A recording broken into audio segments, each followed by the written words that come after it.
Greetings to everyone out there and welcome back to Around the Clock.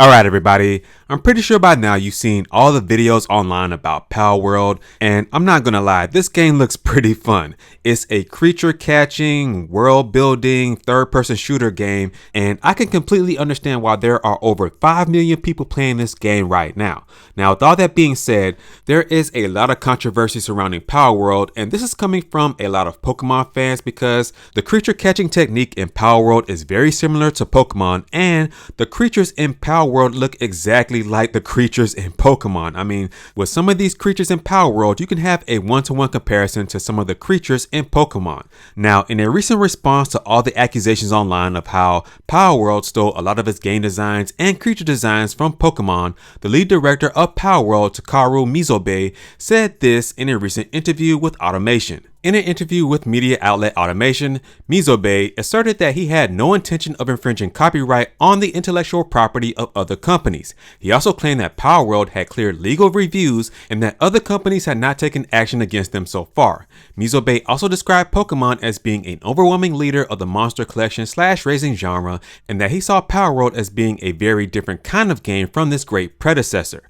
Now, after this interview was posted, it looks like a lot of Pokemon fans did not like this whatsoever, to the point where Mr. Mizobe recently revealed on his Twitter page that he and his development team has been receiving death threats over this whole Palworld Pokemon situation.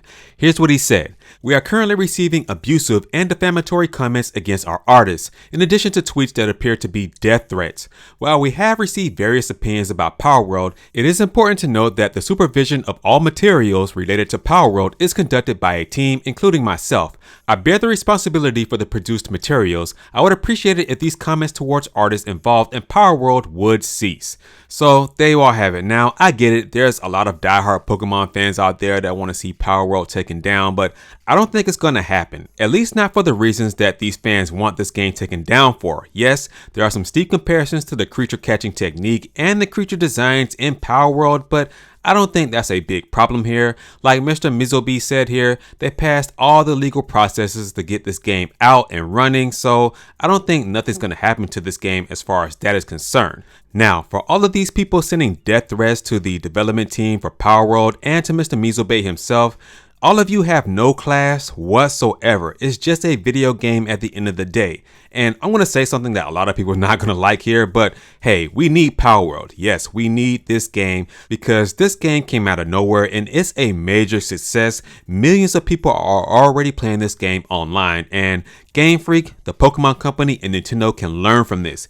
They can actually take some aspects from this game, and no, I'm not talking about the third-person shooter. I'm not talking about the world-building mechanic, but as far as the fluidity of these characters' movements and the graphics from this game, yes, they can actually learn from Palworld and implement it in a brand new Pokemon game. But hey, it's just my opinion, and I think all of this fuss about Palworld is going to blow over as the months go by because people have short memory. I mean, remember what happened with Genshin Impact and all those comparisons about Breath of the Wild in that game, and now nobody's talking about that. So hey man, Palworld is the big thing right now that's drawing a lot of controversy, and a lot of people are crying and complaining about that. And then as the weeks and months go by, they're going to forget about that. When something else comes out, they're going to cry and complain about that as well. It's just how the internet goes nowadays. So with that being said, guys, that's going to do it for this video. And what are your thoughts on everything discussed here? Please let me know down in the comment section. And please make sure to like this video, share this video, and subscribe to the channel if you're not already subscribed. And as always, remember to keep it locked here at Around the Clock, where here we focus on Nintendo news content